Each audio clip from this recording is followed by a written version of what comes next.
Okay, this is just a short review of rational exponents in the context of radicals. So probably the most important thing to remember is how to convert between radical and rational exponent notation. So here on the left we see a radical notation involving the radical symbol and its equivalent rational exponent form on the right. So really what that notation means is that the power is a fraction.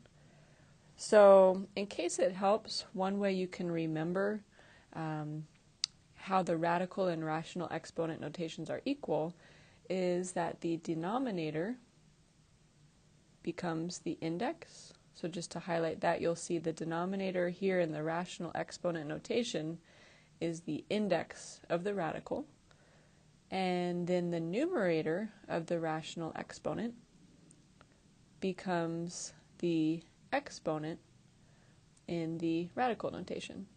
So that might help remember, or maybe you just think of one example. So for that reason, let's try just a couple of examples to help solidify. So in these examples, we're going to try rewriting using the radical notation and then simplifying when possible. So this first one says 2 to the power of 1/2. So if we take the rational exponent to radical very literally, this 2 becomes the index of a radical, and then the 1 stays in as the power on 2. So let me try color coding that just a little bit better here. So this 2 will be the index of the radical, and then the 1 will be the exponent. So in this case, writing the 2 and the 1 are both unnecessary. So when we have a square root, we don't have to write the index of 2. Similarly, I don't need to write the power of 1. So this is really just saying the square root of 2. So 2 raised to the power of 1/2 is the same as the square root of 2. And that doesn't simplify. This next one, we have to be careful with the placement of the negative. It says we've got the opposite of 16 to the 1/2 power. So based on the work we did in the previous example, we're getting comfortable recognizing that the power of 1/2 is what produces a square root.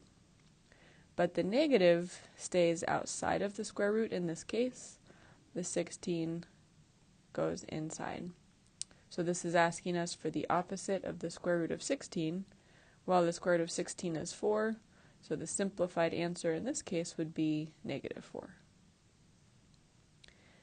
The following example will clarify that negative. You may have been wondering, how did we know to place the negative in problem number 2 on the outside of the radical?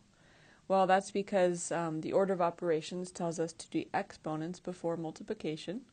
But in problem 3, we'll see that we have parentheses surrounding the -16. So this implies, excuse me, this implies when we rewrite the 1/2 power as a square root, the 16 with the negative is all underneath the radical.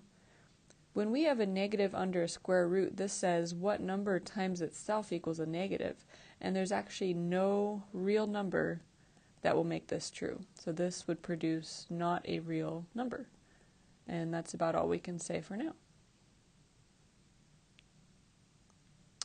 The next one, we have -32 to the power of 1/5.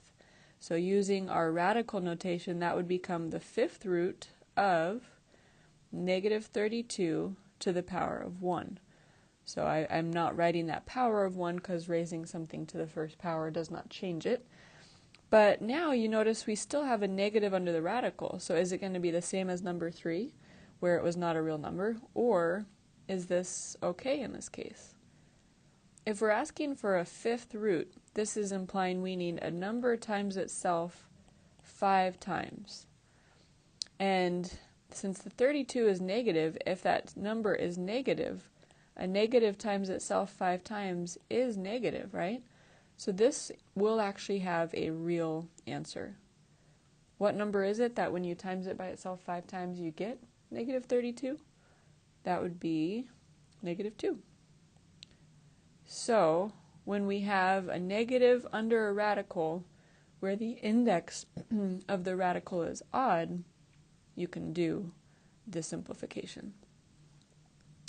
let's wrap up with 36 to the power of 0.5. This would probably be a little more familiar if I rewrote that decimal as a fraction. So if I have 36 to the power of 1/2, I think we'll recognize that 1/2 power by now as the square root. And that means we're square rooting 36. Square root of 36 is just 6. So that's a little bit about simplifying and rewriting rational exponents using radical notation. And this is something helpful for future math classes. So take some time and try a couple on your own.